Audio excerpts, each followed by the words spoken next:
Hello दोस्तों भारत के सबसे बड़े किंग्स की हमारी सीरीज के तीसरे भाग में हम आए हैं आपके सामने पंजाब के शेर Punjab Maharaja of Sikh empire Sikh history के बेहद ही प्यारे रंजीत सिंह की वीडियो को लेकर। दोस्तों वो एक बेहद ही फेयर्स राजा थे जिन्होंने विविधता और समानता के आधार पर शासन स्थापित किया था। उनका जन्म 13 नवंबर 1780 को गुजरांवाला में हुआ था, जो कि अब पाकिस्तान में है।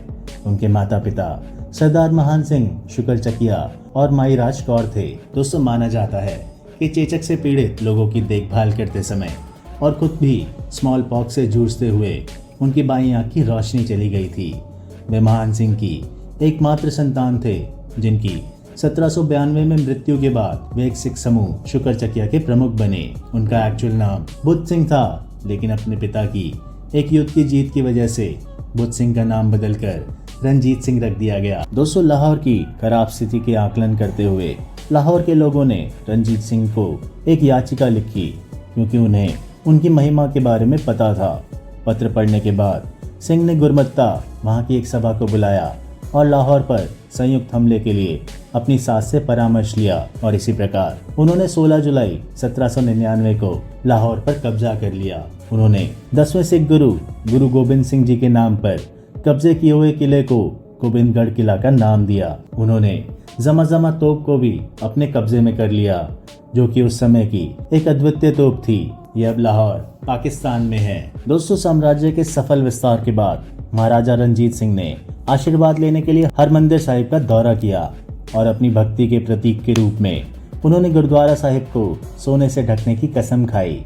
और यही कारण है कि आज हरमंदिर सिंह साहिब गुरुद्वारा स्वर्ण मंदिर के नाम से जाना जाता है। आपको ये भी बता दें कि गुरुद्वारे के पुनर्निर्माण के बारे में जानने पर हैदराबाद के निजाम आसफ शाह 7 मीर उस्मान अली खान ने इसी उद्देश्य के लिए दान भी भेजा था। साथ ही रंजीत सिंह जी ने गुरु गोबिंद सिंह के जन्म स्थान और हत्या के स्थान की स्मृति में 2 पवित्र गुरुद्वारों का निर्माण किया, जो कि तख्त श्री पटना साहिब और तख्त श्री हजूर साहिब, जो कि नांदेड़ महाराष्ट्र में स्थित है, उनका निर्माण किया था। और पहला जो पटना साहिब है वो पटना में स्थित है, जो कि भारत में है। दोस्तों 1801 में रंजीत सिंह को बैसाखी के दिन महाराजा की उपाधि से सम्मानित किया गया। उन्होंने अपने साम्राज्य का विस्तार लाहौर से करने का निर्णय लिया, जो 1799 से उनकी राजधानी के रूप में कार्यरत था। रंजीत सिंह ने 1809 तक कांगड़ा, 1813 तक अटक और 1818 तक मुल्तान पर कब्जा कर लिया।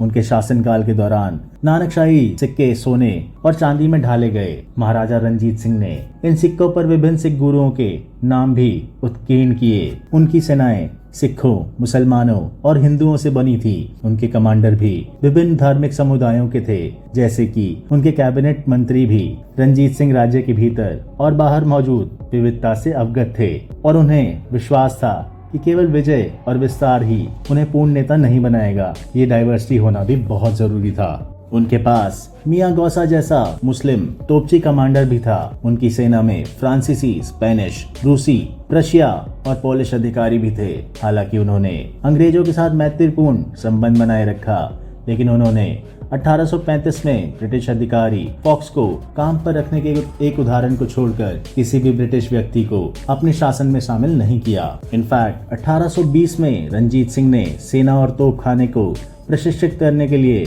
यूरोपीय अधिकारियों, जिनमें से कई नेपोलियन प्रथम की सेना में सेवा कर चुके थे, उनका उपयोग करके अपनी सेना का आधुनिकीकरण करना शुरू किया। दोस्तों उन्होंने पुरानी और नई दोनों अवधारणाओं का मिश्रण करते हुए एक सैन्य प्रणाली अपनाई और तोपखाने और सेना को मजबूत किया।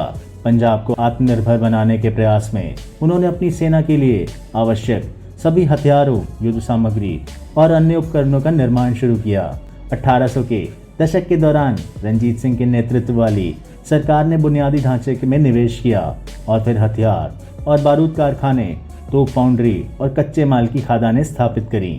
महाराजा अमूल्य हीरे कोहिनूर के भी ओनर थे, और वो इस मणि को दिवाली और दशहरा जैसे विशेष अवसरों पर बाजूबंद के रूप में पहनते थे। दोस्तों महाराजा रंजीत सिंह की विरासत का एक बड़ा हिस्सा 1819 में कश्मीर, हाजरा, 1820 में पेशावर और 1834 में खैबर पख्तूनख्वा पर उनकी विजय और उसके बाद उत्तर पश्चिमी सीमा का सुदृढ़ीकरण करना है। उस समय कश्मीर जब्बार खान के अधीन था। जब्बार खान के शासन में होने वाली क्रूरताओं और पड़ोस से पठानों के खतरे के बारे में जानने के बाद ही महाराजा ने कश्मीर को जीतने की तैयारी शुरू करी। इस युद्ध में शुपैया के मैदान में खालसा सेना का मुकाबला जब्बार खान के नेतृत्व में पठान सेना से हुआ। महाराजा रणजीत सिंह विजयी हुए और जुलाई 1819 में श्रीनगर में प्रवेश किया। उन्हें कश्मीर की समृद्धि पर विशेष ध्यान देने के लिए जाना जाता है। इस साम्राज्य का निर्माण उनकी अपनी प्रतिभा का परिणाम था। उन्हें विरासत में जो बल मिला था उसमें केवल घुड़सवार शामिल थे।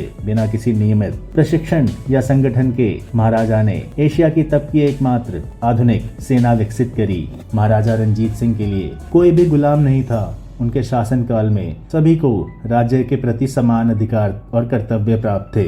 एक बार रणजीत सिंह के विदेश मंत्री और सलाहकार फकीर अजीजुद्दीन से British governor general George Eden ने महाराजा की खोई हुई आंख के बारे में पूछा था, जिसके बारे में उन्होंने जवाब दिया कि महाराजा सूर्य की तरह है और सूर्य की केवल एक आंख है।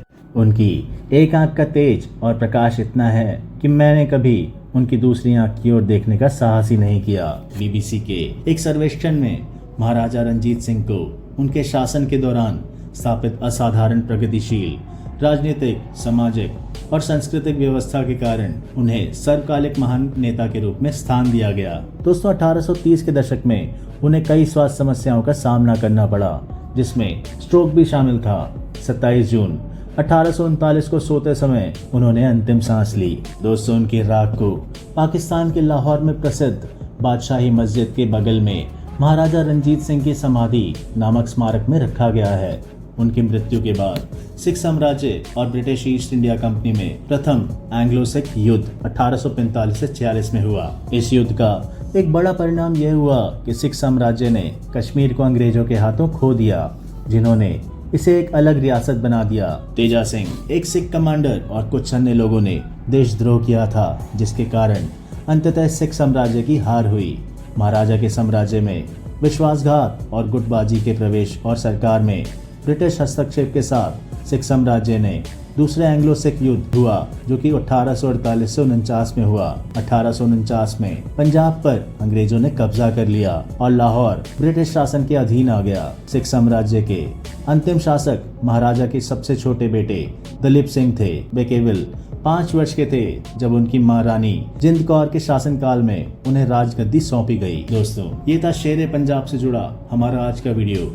आशा करते हैं कि ये वीडियो आपको बेहद पसंद आया होगा। वीडियो अच्छा लगा हो तो इसे लाइक शेयर करना ना भूलें और हमारे चैनल को सब्सक्राइब जरूर कर लें। मिलते हैं जल्दी एक नए वीडियो के साथ। प्रणाम।